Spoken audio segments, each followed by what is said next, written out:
Hello students, मैं अंजलि पयाल स्वागत करती हूँ आपका आईसीटी वर्चुअल क्लासरूम देहरादून से। कैसे हैं आप सब लोग? उम्मीद करती हूँ आप सब लोग अच्छे होंगे और अपनी लाइफ में बहुत बेहतर कुछ कर रहे होंगे। आज हम बात कर रहे हैं क्लास 8th के साइंस की, और जैसे कि आप लोग जानते हैं साइंस में यहाँ पर आपका डिवीजन है, अलग अलग चैप्टर्स अलग अलग टीचर्स के द्वारा पढ़ाया जाएगा। तो मैं यहाँ पर आपको कोल एंड पेट्रोलियम के बारे में आज के सेशन में बताऊंगी। कोयला क्या है और पेट्रोलियम क्या है, ठीक है ना। पेट्रोलियम प्रोडक्ट्स भी आपने अपने आसपास देखेंगे। पहली चीज जो सबसे बेसिक है वो दिमाग में क्लियर कर लेंगे। पेट्रोलियम का मतलब सिर्फ पेट्रोल नहीं है, पेट्रोलियम पूरा एक ग्रुप है जिसमें आपका अलग अलग प्रोडक्ट्स आएंगे उसके, ठीक है, अलग अलग उसके कंपोनेंट्स आएंगे। कोल कोल के भी अलग अलग टाइप हैं। बेसिक टाइप आपने कोल का देखा होगा, ठीक है। और यहाँ पर हम चैप्टर में स्टार्ट करेंगे आपका रिसोर्सेज से, ठीक है ना, यानी कि संसाधन क्या होते हैं। तो जितनी भी चीजें हम अपनी लाइफ में, अपने जीवन में, अपने डेली रूटीन में जो जो चीजें यूज कर रहे हैं, जो भी वस्तुएं यूज कर रहे हैं, उपयोग में ला रहे हैं, जो हमारी आवश्यकताओं की पूर्ति कर रहा है, वो सब क्या है? वो सभी चीजें आपकी संसाधन। क्या कहा मैंने?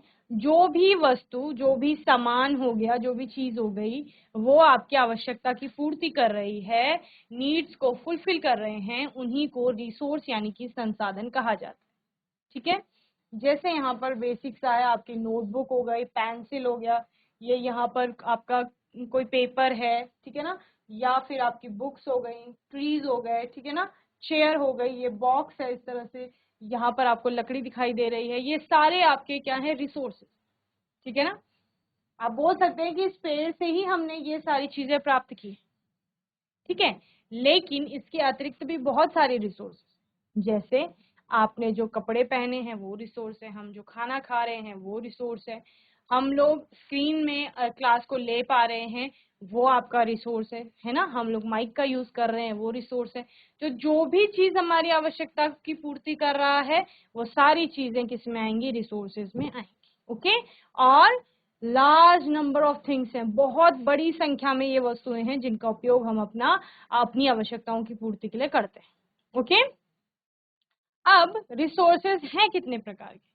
कुछ रिसोर्सेज ऐसे हैं, कुछ संसाधन ऐसे हैं जिनको आप प्रकृति से एज इट इज ले रहे हैं, ठीक है। चूंकि आप उन संसाधनों को प्रकृति से ले रहे हैं तो उनको प्राकृतिक संसाधन कहा जाएगा, ठीक है। कुछ संसाधन ऐसे हैं जिनका प्रयोग हम करते हैं, जिनको हम बनाते हैं और फिर उनका प्रयोग किया जाता है, यानी वो लेबोरेटरीज में बन रही हैं, इंडस्ट्रीज में बन रही हैं, फैक्ट्रीज में बन रही हैं, देन हम उनका यूज कर रहे हैं, तो उनको मैन मेड रिसोर्सेज या सिंथेटिक रिसोर्सेज भी आप कहीं कहीं उनके लिए वर्ड यूज करते हैं, तो वो कह सकते हैं, ठीक है। तो दो टाइप के यहाँ पर आपके रिसोर्सेज हो गए, एक मैन मेड रिसोर्सेज और other one is natural resources, okay. So in our everyday life we use a large number of materials for our basic needs, okay. हमारी प्रतिदिन की जो दैनिक जो रूटीन है हमारा, या जो हमारी लाइफ है, उसमें हम क्या करते हैं? बहुत बड़ी संख्या में वस्तुओं का उपयोग करते हैं जो हमारी आवश्यकताओं की पूर्ति करते हैं, ठीक है। जैसे हमें सांस लेने की, जीवन का यापन करने के लिए सांस लेते हैं हम, तो सांस लेने के लिए हमें ऑक्सीजन की आवश्यकता है, तो हम ऑक्सीजन ग्रहण कर रहे हैं, है ना। हमें भूख लगी है तो भूख को शांत करने के लिए हम खाना खा रहे हैं, तो खाना हमारी भूख को मिटा रहा है। हमारी आवश्यकता क्या है कि हमें भोजन चाहिए, भोजन हमारी भूख को मिटा रहा है, तो भोजन क्या हो गया? संसाधन, है ना। हम एयर को यूज कर रहे हैं फॉर रेस्पिरेशन, ऑक्सीजन आप बोल सकते हैं, तो वो हमारी क्या हो गई? हमारे लिए रिसोर्स हो गई, ठीक है। हमें ठंड लग रही है या फिर हमें धूप से बचना है तो हम कपड़े पहनते हैं, वो कपड़े हमारे लिए क्या है? रिसोर्स। हमें पढ़ाई करनी है, उसके लिए हमें बुक की आवश्यकता है, तो वो बुक हमारी क्या है? रिसोर्स। हम थक चुके हैं, हमें बैठना है, बैठने के लिए हमने चेयर का यूज किया, तो वो चेयर क्या है? रिसोर्स। एनीथिंग, कोई भी चीज, और आप क्या बोलो? एवरीथिंग, हर एक चीज, क्योंकि हमारी आवश्यकता की पूर्ति कर रहा है, तो वो हमारा क्या, हमारे लिए क्या है? रिसोर्स है या संसाधन, okay. So some of these materials are found in nature whereas other are man made, okay. कुछ चीजें, कुछ मटेरियल, कुछ पदार्थ या कुछ वस्तुएं ऐसी हैं जो हमें नेचर प्रोवाइड करता है या हमें प्रकृति से मिलता है, तो उसको क्या कहा जाता है? आपका नेचुरल रिसोर्स कहा जाएगा। And whereas others are made man, okay। आप क्या कहेंगे, या मैन मेड कहेंगे, ठीक है ना, क्या कहेंगे, whereas others are man made, जबकि जो बाकी हैं वो मनुष्य के द्वारा बनाए गए। आप स्क्रीन में मुझे देख पा रहे हैं, स्क्रीन आपकी रिसोर्स है, जो आपके स्कूल में, आपके क्लासरूम में जो टीवी लगी है वो क्या है, वो रिसोर्स है, वो मनुष्य के द्वारा बनाया गया है, तो वो क्या है, मैन मेड है ना। जो हमारे वस्त्र हैं वो मैन मेड है। अगर हम, हमारा बैग है स्कूल का, तो वो मैन मेड है, वो नेचर ने प्रोवाइड नहीं किया। ओके, सो कुछ मैन मेड है और कुछ नेचुरल है। तो नेचुरल में क्या क्या है, air, water, sunlight, coal, petroleum, natural gas and minerals are obtained from nature, so they are called natural resources. Okay, air हो गया, वायु, वायु कोई बनाता थोड़ी है, वो तो नेचर में है, नेचर प्रोवाइड कर रहा है हमें, तो वो नेचुरल रिसोर्स है। वाटर, जल, वो भी नेचर से मिल रहा है, प्रकृति से मिल रहा है हमें। सॉइल, मिट्टी भी प्रकृति से मिल रही है। सनलाइट, वो भी प्रकृति से मिल रहा है। कोल, पेट्रोलियम, नेचुरल गैस, ये सारा प्रकृति से मिल रहा है। खनिज जितने भी हैं वो प्रकृति से मिल रहे हैं, हम लोग उनको प्रकृति से प्राप्त कर रहे हैं, तो ये सभी क्या कहलाएंगे, आपके नेचुरल रिसोर्सेज कहलाएंगे। On the other hand, plastic, synthetic fibers, paints, drug, explosives, etc. are all man-made materials, or we can say man-made resources. Okay? जबकि जो आपका प्लास्टिक हो गया, प्लास्टिक से बना हुआ जितना भी सामान हो गया, सिंथेटिक फाइबर्स हो गए, सिंथेटिक फाइबर यानी जो फाइबर आप दो तरह से पढ़ते थे, ठीक है ना, कुछ नेचुरल फाइबर्स में आते थे, कुछ सिंथेटिक फाइबर में आते थे। तो जो भी फाइबर आप बना रहे हो स्वयं से लेबोरेटरीज में, उनको सिंथेटिक फाइबर कहा जा रहा है। तो वो सिंथेटिक फाइबर भी मैन मेड रिसोर्स में आएगा। पेंट्स हो गए, जितने भी टाइप के आप पेंट यूज करते हैं, ड्रग्स हो गई, बहुत सारी औषधि हैं, दवाइयां हैं, एक्सप्लोजिव्स हो गए, इसके अलावा बहुत सारी चीजें हैं जो मैन मेड रिसोर्सेज में आपका आएंगी। ओके, सो रिसोर्स के बारे में लिखेंगे, रिसोर्स क्या है वो लिखेंगे, दो प्रकार के हैं वो लिखेंगे, और दोनों के उदाहरण लिखेंगे जल्दी से।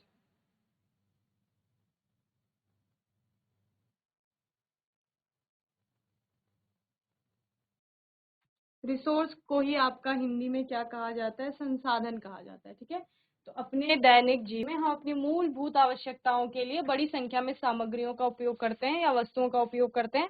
तो अपनी आवश्यकताओं की पूर्ति के लिए हम जिस भी चीज का उपयोग कर रहे हैं, दैट इज कॉल्ड रिसोर्स, या उसको संसाधन कहा जाएगा, ठीक है। इनमें से कुछ सामग्री प्रकृति में पाई जाती है, कुछ वस्तुएं हम प्रकृति से लेते हैं, तो उनको क्या कहा जाता है, आपका प्राकृतिक संसाधन कहा जाता है। और जबकि जो दूसरे, जो मनुष्य के द्वारा बनाए जा रहे हैं अपनी आवश्यकताओं की पूर्ति करने के लिए, उनको कहा जाता है आपका मानव निर्मित संसाधन। ओके, दोनों के हमने यहाँ पर एग्जाम्पल देखे। So everything in our environment which can be use to satisfy our needs, provided it is technologically accessible, economically feasible and culturally acceptable can be termed as resource। ठीक है ना, हमारे पर्यावरण में जो भी है, जो क्या है आपका यहाँ पर, which can be use to satisfy our needs, जो हमारी नीड्स को फुलफिल कर रहा है, यानी कि नीड्स को, आवश्यकताओं की पूर्ति कर रहा है, प्रोवाइडेड इट इज, जो भी मिल रहा है वो कैसा होना चाहिए, इट इज टेक्नोलॉजिकली एक्सेसिबल, ठीक है, तकनीकी रूप से कैसा होना चाहिए, ये सुलभ होना चाहिए, और इकोनॉमिकली फीजिएबल होना चाहिए, यानी बहुत ज्यादा महंगा नहीं होना चाहिए, आर्थिक रूप से कैसा होना चाहिए, यहाँ पर व्यवहार्य होना चाहिए, एंड कल्चरली एक्सेप्टेबल होना चाहिए, यानी सांस्कृतिक रूप से हम उसको स्वीकार कर सके, हमारे कल्चर के लिए किसी भी प्रकार से ये कैसा नहीं होना चाहिए, आप बोल सकते हो बुरा असर न डाले उस पर, ठीक है ना, संसाधन के रूप में उसको जाना जाता है। Okay, now we have natural resource. First one, हमने दो तरह से क्लासिफाई किया या दो तरह से बांटा रिसोर्सेज को। एक जो नेचर हमें प्रोवाइड कर रही है, प्रकृति से हम ले रहे हैं, उसको नेचुरल रिसोर्स कहा गया है, and the other one man made resources, यानी कि मानव निर्मित रिसोर्स, ठीक है ना। अब यहाँ पर नेचुरल रिसोर्स क्या है, everything that nature provide is considered a natural resource, ठीक है ना। जो भी चीज, प्रत्येक चीज जो हमें नेचर प्रोवाइड कर रही है, प्रकृति से हमें मिल रही है, उसको हम नेचुरल रिसोर्स कहेंगे। जैसे हवा मिल रही है, पानी मिल रहा है हमें, मिट्टी मिल रही है, खनिज मिल रहा है, ठीक है ना। हम बोलेंगे लकड़ी मिल रही है हमें नेचर से, ठीक है ना, फ्रूट्स मिल रहे हैं, वेजिटेबल्स मिल रहे हैं, तो ये सारे रिसोर्सेज कैसे हो गए आपके, नेचुरल रिसोर्सेज हो गए। Okay, so they contribute to a country's economy. ये जो आपकी कंट्री की इकोनॉमी की होती है, देश की अर्थव्यवस्था होती है, उसमें कंट्रीब्यूट करते हैं, ठीक है ना, इनका कंट्रीब्यूशन होता है उनमें। Now natural resources can be broadly categorised into two types based on the abundance of various resources in nature. Okay, तो आपने बोला प्रकृति में बहुत सारे संसाधन हैं और इन संसाधनों को हम प्राकृतिक संसाधन कह रहे हैं, ठीक है। हमारा पेड़ प्राकृतिक संसाधन है, हवा प्राकृतिक संसाधन है, मिट्टी प्राकृतिक संसाधन है, सूर्य का प्रकाश प्राकृतिक संसाधन है, जल प्राकृतिक संसाधन है, ये सारे प्राकृतिक संसाधन है। अब आपने बोला कि इनकी अबंडेंस के आधार पर, अबंडेंस यानी कि जो इनकी उपलब्धता है, कितनी मात्रा में ये उपस्थित है, उसके आधार पर इनको दो तरह से हम क्या करेंगे, बांटेंगे, ठीक है। एक आपके आएंगे जो कभी नहीं होते ऐसे प्राकृतिक संसाधन जिनकी मात्रा बहुत ज्यादा है, असीमित भंडार है जिनका, और दूसरा जिनका सीमित मात्रा है तो बहुत ज्यादा लेकिन फिर भी लिमिटेड है। तो दो तरह से बांटेंगे, एक आपके आते हैं इनएग्जॉस्टिबल नेचुरल रिसोर्स जो कभी एग्जॉस्ट नहीं होते यानी कि कभी खत्म नहीं होंगे, and the other one is exhaustible natural resources, और आप क्या कहेंगे, जिनकी मात्रा सीमित है ऐसे प्राकृतिक संसाधन, ठीक है। तो क्या कहा हमने, सबसे पहले हमने संसाधन पढ़ा कि जो भी सामान हमारे आसपास है, जिस भी चीज का हम प्रयोग कर रहे हैं अपनी आवश्यकता की पूर्ति के लिए, उसको संसाधन कहेंगे। फिर आपने बोला यूज, तो हम क्या कर रहे हैं, हम ये स्क्रीन को भी यूज कर रहे हैं अपनी पढ़ाई के लिए, हम लैपटॉप भी यूज कर रहे हैं, हम फोन यूज कर रहे हैं, हम मेडिसिन ले रहे हैं जब किसी बीमारी को ठीक करना है तभी, हम सांस ले रहे हैं, हवा का प्रयोग कर रहे हैं, हमें भूख लगती है तो हम भोजन खा रहे हैं, प्यास लगती है तो हम पानी पी रहे हैं, हमें सूर्य का प्रकाश चाहिए, सारी चीजों का प्रयोग कर रहे हैं किसी न किसी आवश्यकता की पूर्ति के लिए। फिर आपने बोला ब्रॉडली कैटेगराइज करते हैं हम, कौन कौन सी चीज हमें प्रकृति से मिल रही है और कौन सी हम स्वयं से बना रहे हैं। तो आपने बोला हवा हो गया, पानी हो गया, सूर्य का प्रकाश हो गया, मिट्टी है, खनिज है, ये हमें प्रकृति से मिल रहे हैं, तो इनको हम प्राकृतिक संसाधन कहेंगे, ठीक है। कुछ चीजें हम स्वयं बना रहे हैं, लेबोरेटरीज में बना रहे हैं, इंडस्ट्रीज में बना रहे हैं, कहीं ना कहीं बना रहे हैं, तो उनको मैन मेड यानी कृत्रिम और मानव निर्मित संसाधन में हम रखेंगे, ठीक है। देन हम उस प्राकृतिक संसाधन को पढ़ रहे थे, उस प्राकृतिक संसाधन में भी आपने पढ़ा कि कुछ प्राकृतिक संसाधन मिल वो प्रकृति से ही रहे हैं सारे, लेकिन उनमें कुछ ऐसे हैं जिनकी मात्रा बहुत ज्यादा है कि वो कभी भी खत्म नहीं हो, ओके, और कुछ ऐसे हैं जिनकी मात्रा सीमित है जो एक समय के बाद खत्म हो सकते हैं। तो आपने बोला जो कभी खत्म नहीं होंगे उनको हम इनएग्जॉस्टिबल की कैटेगरी में रख लेंगे, और जो आपके खत्म हो सकते हैं उनको हम एग्जॉस्टिबल की कैटेगरी में रखेंगे। Okay, so inexhaustible and exhaustible natural resources में हमने नेचुरल रिसोर्सेज को डिवाइड किया। ओके, जल्दी से इसे नोट करेंगे फिर आगे हम लोग पढ़ेंगे। ओके,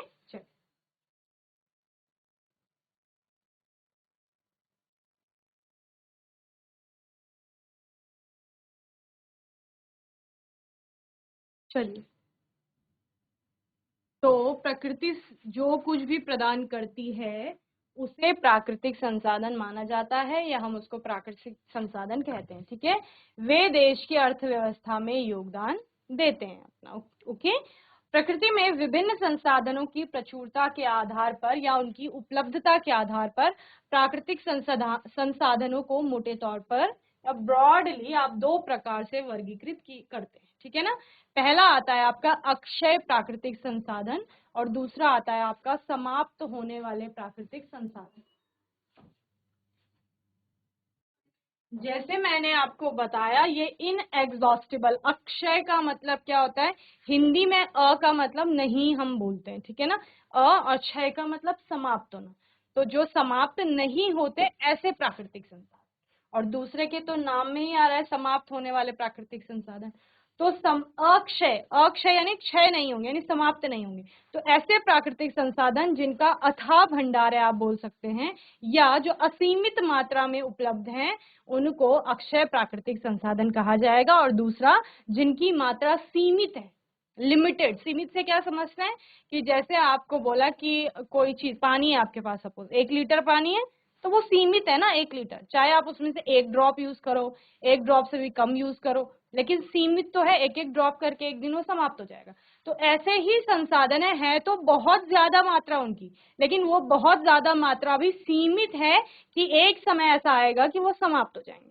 अब हम देखते हैं उन सारे प्राकृतिक संसाधनों में, जो आपने बोला सूर्य का प्रकाश है, हवा है यानी कि वायु हो गया, जल हो गया, आपका जितने भी पेट्रोलियम हो गया, कोल हो गया, नेचुरल गैसेस हो गई आपकी, या मिनरल्स हो गए, इन सभी में कौन से अक्षय प्राकृतिक संसाधन है और कौन से समाप्त होने वाले प्राकृतिक संसाधन यहाँ पर हैं। So inexhaustible natural resources, यानी जिनको आप अक्षय प्राकृतिक संसाधन कह रहे थे, these resources are abundant in nature, इनकी मात्रा कैसी है, बहुत अधिक है, और are unlikely to be exhausted as a result of human activities, और ये कभी समाप्त नहीं होंगे, मनुष्य इनका कितना भी उपभोग करे या कितना भी इनका यूज करे, ये कभी खत्म नहीं होंगे। जैसे एग्जाम्पल है आपका सनलाइट हो गया या एयर, ठीक है ना, तो सूर्य का प्रकाश भी बहुत सारी मात्रा में उपलब्ध है, और हवा भी, जो वायु है आपकी, वो भी, ये दोनों आएंगे अक्षय प्राकृतिक संसाधन में, यानी कि ये कभी भी खत्म नहीं। ये 2 एग्जाम्पल हैं, इसके अलावा भी बहुत सारे एग्जाम्पल हैं। जैसे हम जल की बात करते हैं तो जल आपका रिसाइकल होता रहता है, रिसाइकल यानी साइकिल में चलता रहता है। रिसाइकिल का मतलब आप वाटर साइकिल पढ़ते हैं ना, तो क्या समझता है इसमें, रिसाइकल वर्ड करेक्ट नहीं है, लेकिन आपका साइक्लिक मैनर में वाटर चलता रहता है। जैसे कभी किसी जगह पे बहुत ज्यादा आपकी गर्मी पड़ी, कोई नदी थी वो सूख गई, ठीक है, जैसे मैंने बोला कि सियालदे में कोई नदी रही, वहां बहुत ज्यादा गर्मी पड़ी और वो सूख गई, ठीक है। अब सूख करके पानी कहाँ गया, पानी आपका बादलों में चला जाता है, ठीक है, बादल बन गए और वो कहीं और बरस गया, वो पानी अल्मोड़ा में जाकर के बारिश हो गई भयंकर और वहां सारा पानी आ गया। लेकिन वो पानी, जल किसी न किसी रूप में, चाहे वो धरती में पानी के रूप में है नदी में, या फिर वो आसमान में बादलों के रूप में है, या फिर वो कहीं बर्फ बन के ग्लेशियर्स पर है, ठीक है, या फिर वो समुद्र में है, कहीं ना कहीं वो क्या है आपका, किसी ना किसी रूप में वहां पर उपस्थित है, ठीक है। तो वो पूरे साइकिल में चलता रहता है, अगले साल फिर सियालदे में बारिश होगी, वो नदी में फिर से पानी आ जाएगा, है ना, तो वो खत्म नहीं हुआ, वो किसी ना किसी रूप में हमारे पूरे एनवायरमेंट में उपस्थित रहता है।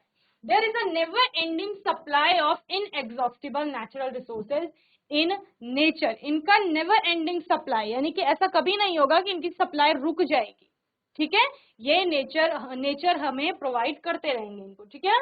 The inexhaustible natural resources can be used again and again, they last forever, okay, इनका हम उपयोग बार बार करते रहेंगे, कई लाखों सालों तक, करोड़ों सालों तक इनका उपयोग हम करते रहेंगे, अभी तक हमने जितना पढ़ा है उसके अनुसार, ठीक है। तो इन एग्जॉस्टिबल नेचुरल रिसोर्सेज, अक्षय प्राकृतिक संसाधन जिन्हें कहा जा रहा था, जिसमें हमने सनलाइट की बात की, सूर्य का प्रकाश हो गया, एयर यानी कि वायु हो गई, जल को भी हमने उसी कैटेगरी में रखा, क्यों, क्योंकि वो बार बार हमें मिल रहा है इसलिए, ओके।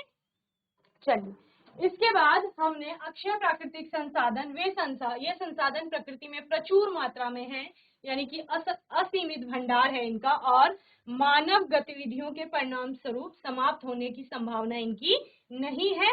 सूर्य का प्रकाश और वायु इसके 2 उदाहरण हैं।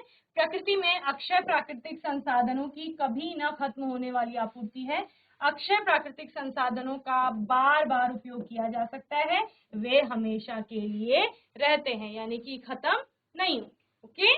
चलो,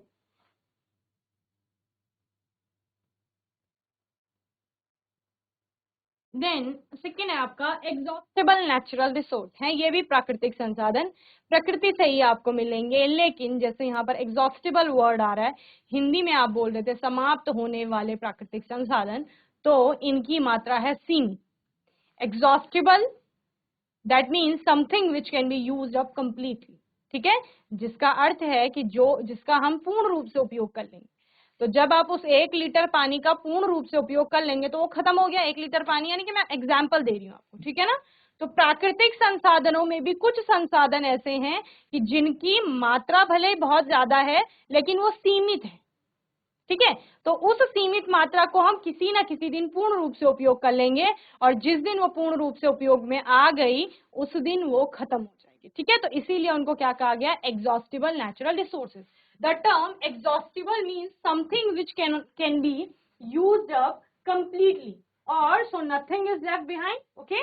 जब वो पूर्ण रूप से उपयोग कर ली गई है तो उसके बाद जब वो खत्म हो गई तो उसके पीछे कुछ नहीं बचेगा, ठीक है। those resources which are present in a limited quantity, बस ये आपको याद रखना है कि जो अक्षय प्राकृतिक संसाधन है वो लिमिटेड क्वांटिटी में नहीं है, उनका असीमित भंडार है, लेकिन जो एग्जॉस्टिबल नेचुरल रिसोर्सेज है वो सीमित मात्रा में है, यानी लिमिटेड क्वांटिटी में नेचर में है, and can be exhausted by human activities are called exhaustible natural resources. और वो मनुष्य की गतिविधियों या उसका उपभोग जब मनुष्य करेगा उसके बाद वो समाप्त हो जाएंगे। एग्जाम्पल, कोल हो गया, पेट्रोलियम हो गया, मिनरल्स हो गए, फॉरेस्ट एंड वाइल्ड लाइफ, ठीक है ना। तो ये सारी चीजें किसमें आएंगी, एग्जॉस्टिबल नेचुरल रिसोर्सेज में आएंगी, ओके। तो आज के सेशन में हमने क्या पढ़ा, हमने कोल और पेट्रोलियम चैप्टर स्टार्ट किया जिसमें हमने रिसोर्स के बारे में पढ़ा, उसके 2 टाइप्स की बात की, natural and man made. Then natural को अगेन डिवाइड किया 2 पार्ट में,